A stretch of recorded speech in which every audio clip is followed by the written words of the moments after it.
Hi, I'm Jacqui Tricarico, Senior Correspondent for One on One, and I am so honored to be joined now by Pooja Desai, also known as Tia Bua. She is a storyteller and a children's book author with her newest children's book out, Tia Bua Believes in Your Magic. It's so great to have you with us, Pooja.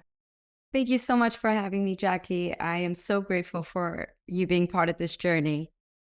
And let's learn more about this journey because we say Tia Bua, you are Pooja Desai, but Tia Bua is the character in this book and in a lot of these children's books that you've written already, that not all of them have been released yet. We'll get to that a little bit later. But first, describe to us, who is Tia Bua? So I'm both. Tia Bua, basically, Tia means aunt in Spanish, and it means aunt, and Bua means aunt in Hindi. So my nieces have been calling me Tia Bua. It's been a way of like combining our cultures together. And so basically it's auntie, and that's what I am. I'm an aunt to these cute little nieces and nephews of mine.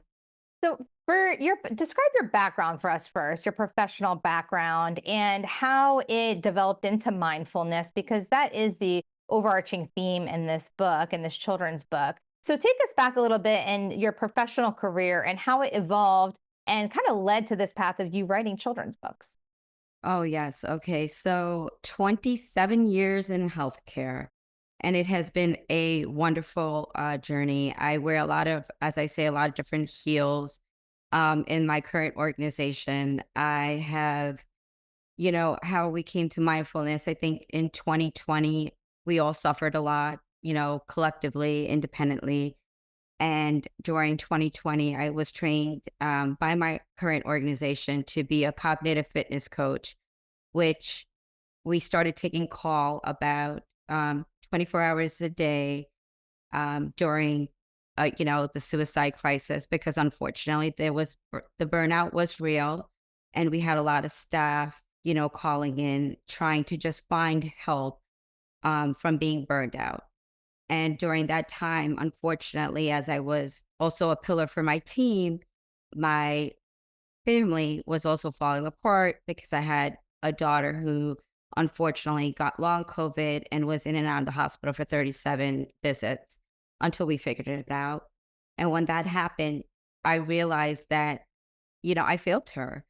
In essence, there was nothing like this book out then in 2020 to help them from being isolated. Because she was over the age of 18, I couldn't stay in the hospital with her, and giving her the tools and resources, is the reason why I pushed it to develop this book, because it does help everyone. It helps control your mindset in these adult-like situations. Well, like you said, this book is available to children in many different ways. Barnes and Noble, you can pick it up. You can pick it up on Amazon. But you made sure that it's getting into the hands of children that are in the hospital for various different reasons. Why was that so important to you? And how do you see firsthand them using it as a tool for them to understand those big feelings that can be associated with being in the hospital for so many different reasons, so many different health reasons? Being in healthcare for 26 years and, in different areas within a hospital, I always found that, peds oncology, although hard floor to work on, just having a resource like coloring was so important for them right before a test, calming them down. And I think that's really what, really inspired me to want to do it, because we know that they're there. And for some of them, this is also their last chance of, you know, figuring out how to believe in their magic, and, helping them along in these horrible situations that they do encounter is very important to me. Not just in a setting of, within the family and healthcare, but underprivileged areas, in urban areas where kids don't get these resources. And, we're more punitive than we are helpful in those areas. So I think that's what really inspired me to making sure that if you're sick, if you're scared, this was a safe book in a safe place. As parents, I have two little ones. Being mindful is such a hard concept, I feel personally, to teach my children because it's hard for us as adults to be mindful all the time. Can you give us right now just some helpful tips, tools that you could share with parents, caregivers, of just a few ways that we can help our children be a bit more mindful? Because that mindfulness really is the essence of just being more caring and forgiving and accepting in so many different ways of life.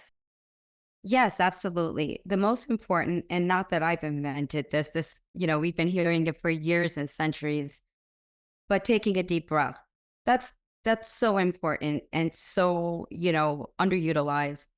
Taking 3 deep breaths and helping control that mindset, whether you're in a situation where you're anxious or you're scared. That's the first step, understanding your tools, taking the child out of the element that they're in, going outside for air, giving the child a hug, even if they're not asking for one. I think those have been very successful, sometimes with my 8-year-old, sometimes not so much. And then we practice it again. But the most important thing that I truly believe in is taking that deep breath, taking that moment to pause and reflect. And it really does help. And it's something that I highly encourage in all the settings that I'm in. And like you said, if you keep doing it, it does become part of your routine, and helping children realize it's not going to always work the first time, but learning to have that as a tool that they can use to calm their mind, calm their body. I know November 11th is an important date for you. The first book, this book that was released November 11th of last year. This we're taping in October of 2024, and I know your second children's book is going to be released in November 11th, 2024. Talk about the next book that we're going to see, and this is the second book of 30. Am I right? You've already written 30 Yes. children's books, and you're going to just start releasing them every year. Correct. And they tap into a lot of different situations. The first book was the introduction of believing in your magic. And that was released 11/11 of last year. And that gives you the breathing tool, and it gets you there. And the second book is Thea Bua Celebrates Being Mixed, Blended, Colored, and Loved.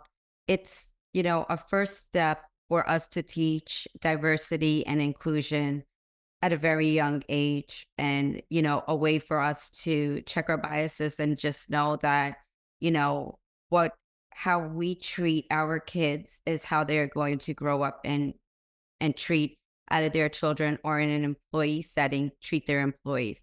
So if there's a way where we can raise kinder humans, I feel like the workforce will actually benefit from it later. So it's twofold. I hope to tackle them while they're younger so that we could have better leaders when we're older. Definitely important concepts we need to and should be teaching our children now. Thank you so much for joining us, Pooja, to share more about your book and the many other, it sounds like another 29 that are going to be released now from Thea Bua. Thank you so much, Pooja. Thank you so much, Jacqui. Follow the magic. We thank you so much for watching. We'll see you next time. One-on-One with Steve Adubato is a production of the Caucus Educational Corporation, celebrating 30 years in public broadcasting. Funding has been provided by New Jersey Children's Foundation, Citizens Philanthropic Foundation, New Jersey Sharing Network, Rowan University, the Russell Berry Foundation, Newark Board of Education, the New Jersey Economic Development Authority, Community Food Bank of New Jersey, and by the Adler Aphasia Center. Promotional support provided by Meadowlands Chamber and by NJ.com. Are you looking to be a part of a dynamic, forward-thinking business service organization? At the Meadowlands Chamber, every day we connect, collaborate, and innovate, helping to drive business and economic growth in the greater Meadowlands and New Jersey. I invite you to visit our Meadowlands Chamber headquarters, an open office facility with access to resources for our members' businesses and networking needs. Together we will build the Chamber of the future and the next generation of leaders.